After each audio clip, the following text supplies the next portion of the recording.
Hello students, BCom BA second year macro economics की इस video series में आप सभी का स्वागत है। इस वीडियो में आज हम नेशनल इनकम डिटर्मिनेशन के चैप्टर को पढ़ेंगे इन अ 4 सेक्टर ओपन इकोनॉमी। ठीक है, तो 3 सेक्टर इकोनॉमी का मैंने पहले वीडियो बनाया हुआ है, आप उसे देख सकते हैं। यहाँ पर हम 4 सेक्टर इकोनॉमी में देखेंगे इक्विलिब्रियम। ठीक है, नेशनल इनकम डिटर्मिनेशन। तो आज मैं आप सभी को AES अप्रोच के थ्रू इक्विलिब्रियम कंडीशन को बताऊंगा कि कैसे इकोनॉमी इक्विलिब्रियम में होती है।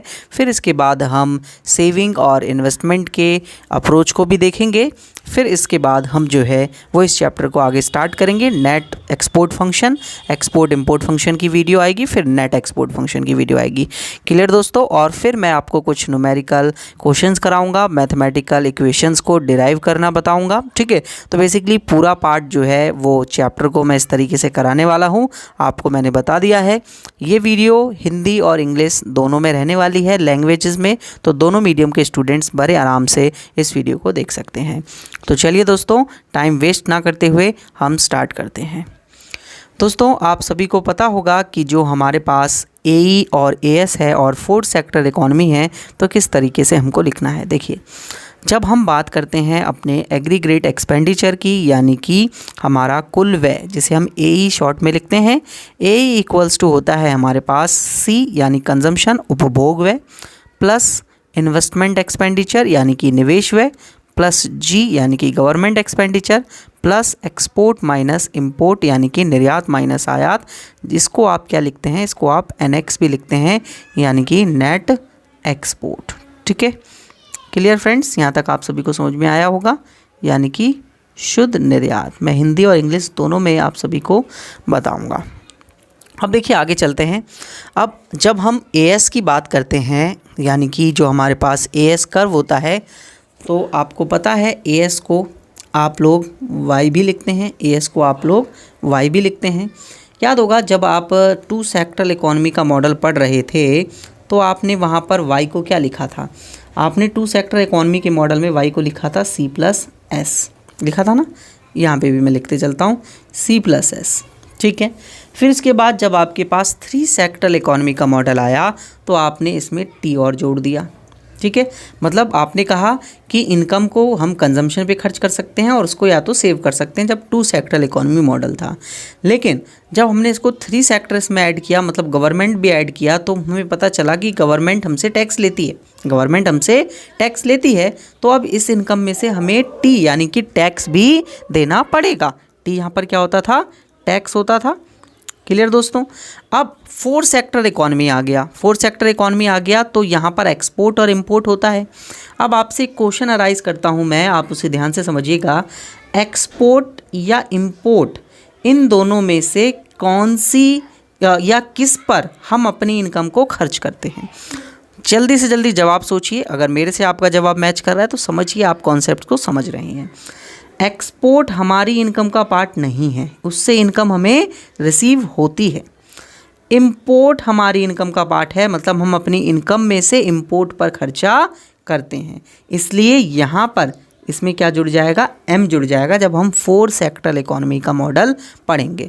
तो अब Y को हम बोलेंगे C, कंजम्पशन पे खर्च करेंगे, सेविंग करेंगे या तो इनकम की, या तो इनकम को हम टैक्स के रूप में देंगे, इनकम का कुछ पार्ट, या तो हम इनकम को अब इंपोर्ट यानी कि आयात पर खर्चा करेंगे। Clear students? समझ में आया आप सभी को, है ना? कोई दिक्कत नहीं होगी, बड़े आराम से आपको चीज़ें जो है वो समझ में आएंगी। अब आगे हम चलते हैं और इस इक्विलिब्रियम कंडीशन को बनाते हैं। ठीक है, इक्विलिब्रियम कंडीशन को बनाने के लिए हमको पता है AS जो है वो AE के इक्वल होना चाहिए ना। अगर ये इक्विलिब्रियम जहाँ पर इक्वल हो जाएगा, वहीं हमारी इकोनॉमी के अंदर इक्विलिब्रियम आ जाएगा, यानी कि संतुलन आ जाएगा। ठीक है, क्लियर? चलिए देखिए, तो मैं एक टेबल बनाता हूं और उस टेबल की हेल्प से फिर आपको यहां पर समझाता हूं। ठीक है स्टूडेंट्स? तो वीडियो आप इतना लिखिए, मैं वीडियो पॉज करके टेबल आपके लिए जल्दी से जल्दी बना देता हूं। देखिए स्टूडेंट्स, आपके सामने एक टेबल है, इसमें आप वाई रियल जीडीपी आउटपुट दे रखा है हमारे पास, ठीक है। और ये है consumption expenditure, investment, government expenditure और एक्सपोर्ट, इंपोर्ट और नेट एक्सपोर्ट, ठीक है। यहाँ एग्रीगेट एक्सपेंडिचर निकाला गया है। तो बेसिकली ये हमारे पास एग्रीगेट सप्लाई हो जाएगा यानी एएस, और ये हो जाएगा हमारा टोटल एई, ठीक है। तो हम बेसिकली कंपैरिजन करेंगे किसके बीच में, एएस जो है वो एई के इक्वल होना चाहिए। तो मैं एक डायग्राम ड्रॉ कर रहा हूँ, फिर उस डायग्राम से के थ्रू हम इस टेबल को बहुत अच्छे से चीज़ों को समझेंगे, ठीक है स्टूडेंट्स। देखिएगा, हम बिल्कुल अच्छा सा डायग्राम ड्रॉ करेंगे एक, क्योंकि डायग्राम इकोनॉमिक्स में काफ़ी अहम भूमिका निभाता है।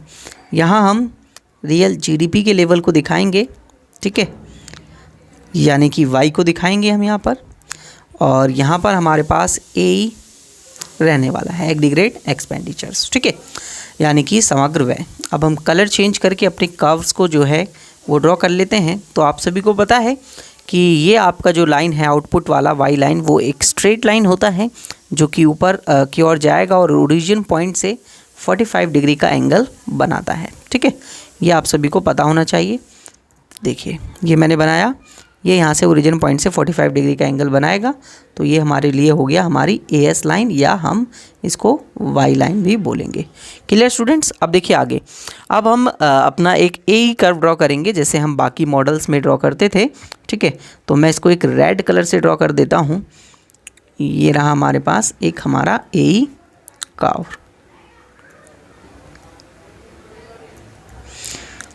चलिए देखिए, ठीक है। ये रहा हमारा ए कर्व, और यहाँ जो ए है वो है सी प्लस आई प्लस जी प्लस एक्स माइनस एम के साथ, ठीक है। Clear students. आगे देखिए, इक्विलिब्रियम आ रहा है इस पॉइंट पर जहाँ पर ए जो है वो ए एस के इक्वल है, ठीक है। तो ई पॉइंट यहाँ मैं नाम दे देता हूँ इसको। तो ये हो गया हमारे लिए इक्विलिब्रियम पॉइंट, यानी कि संतुलन बिंदु, ठीक है। क्लियर स्टूडेंट्स, बिंदु। अब यहाँ पर हमारे पास इससे आगे और इससे पीछे कुछ पॉइंट्स देखने को मिलते हैं जो आपको टेबल में भी शो होंगे और यहाँ पर भी शो होंगे। जैसे देखेंगे, आपकी स्टार्टिंग में आपके पास जो एएस है वो एई से क्या है, बहुत कम है, मतलब ए यहाँ पर ज़्यादा है। आपका कंपैरिजन कीजिए आप इसके साथ। देखिए, आपके पास यहाँ पहला पॉइंट निकल के आ रहा है जहाँ पर आपकी ए जो है वो आपके वाई से ज़्यादा है या ए एस से ज़्यादा है। मैं कलर चेंज कर लेता हूँ, बहुत ही हल्का सा कलर हो रहा है ये, ठीक है। ए से क्या है, ज़्यादा है। और फिर यहाँ पर आप देखेंगे कि जब आपका रियल आउटपुट 1500 है, वहाँ पर आपके पास ए भी 1500 निकल के आ रहा है। इसका मतलब है जो यहाँ पर रियल जीडीपी निकल के आई है वाई, ये कितनी निकल के आई है, 1500 रियल जीडीपी पर ये इक्विलिब्रियम पॉइंट पर आ रहे हैं, ठीक है। और जो ए कर्व है वो ज़ीरो इनकम के लेवल पर आप देखेंगे कहाँ से स्टार्ट हो रहा है, 700 से स्टार्ट हो रहा है। तो ये पॉइंट जो है वो 700 का पॉइंट है स्टूडेंट्स। क्लियर है। चलिए देखिए, आगे चलेंगे आप तो आपको ये कर्व देखने को मिलेगा कि यहाँ पर अब हमारा जो ए है, जो ए एस है वो ज़्यादा हो चुका है हमारे ए से, यानी कि अब ए जो है वो लेस देन है हमारे किससे, वाई से। और इस पॉइंट पर ए जो है वो इक्वल था हमारे वाई के या ए एस के, ठीक है। तो इक्विलिब्रियम इस तरीके से देखने को मिल रहा है। और अब आप सभी को पता है जब ए जो है ज़्यादा होता है वाई से, तो इकोनॉमी के अंदर क्या होता है, इकोनॉमी के अंदर प्रोडक्शन को हमें इंक्रीज़ करना होता है बेसिकली, क्योंकि डिमांड ज़्यादा है प्रोडक्ट्स की और सप्लाई कम है। इस वजह से जितने भी प्रोड्यूसर्स हैं वो इस एरिया में प्लान करते हैं, नियोजन करते हैं, इंक्रीज़ इन प्रोडक्शन, यानी कि उत्पादन में वृद्धि की जाती है। हिंदी में भी लिख देता हूँ मैं, उत्पादन में वृद्धि। क्लियर दोस्तों। और यहाँ पर ये हमारे इकोनॉमी के अंदर क्या होते हैं, इंजेक्शंस होते हैं। इंजेक्शंस आप सभी को पता होगा, समावेश या इंजेक्शन कैसी इकोनॉमिक एक्टिविटी होती हैं, बताइए मुझे, आपको पता है? बिल्कुल नहीं पता तो देखो मैं बता देता हूँ। वो सारी की सारी इकोनॉमिक एक्टिविटीज़ जो इकोनॉमी के अंदर जीडीपी की level, national income, per capita income, employment की लेवल को बढ़ाती हैं, ठीक है, तो वो यहाँ पर आएंगी क्योंकि यहाँ इन्वेस्टमेंट ज़्यादा होंगी। इसी तरीके से इस पॉइंट पर जब ए जो है वो हमारा लेस देन होगा हमारे वाई से या ए एस से, तो वहाँ पर इकोनॉमी में प्रोडक्शन जो है वो क्या होगा? डिक्रीज़ किया जाएगा, प्रोडक्शन डिक्रीज़ किया जाएगा, उत्पादन में कमी की जाएगी। क्लियर है? और जब हमारी इकोनॉमी में हमारा ए ज़्यादा होता है और कम होता है हमारे वाई से, तो इसका मतलब है यहाँ इकोनॉमी में लोग अपनी इनकम का पार्ट ज़्यादा सेव कर रहे हैं। और जब लोग ज़्यादा इनकम का पार्ट सेव करते हैं तो यहाँ पर इकोनॉमी के अंदर क्या आ जाता है? बताइए सभी। यहाँ पर हमारी इकोनॉमी के अंदर लीकेजेस देखने को मिलते हैं। ठीक है स्टूडेंट्स, जिसको हम हिंदी में वापसी या फिर क्षरण कहते हैं। ये वर्ड्स आपको याद रखने होते हैं। Clear students?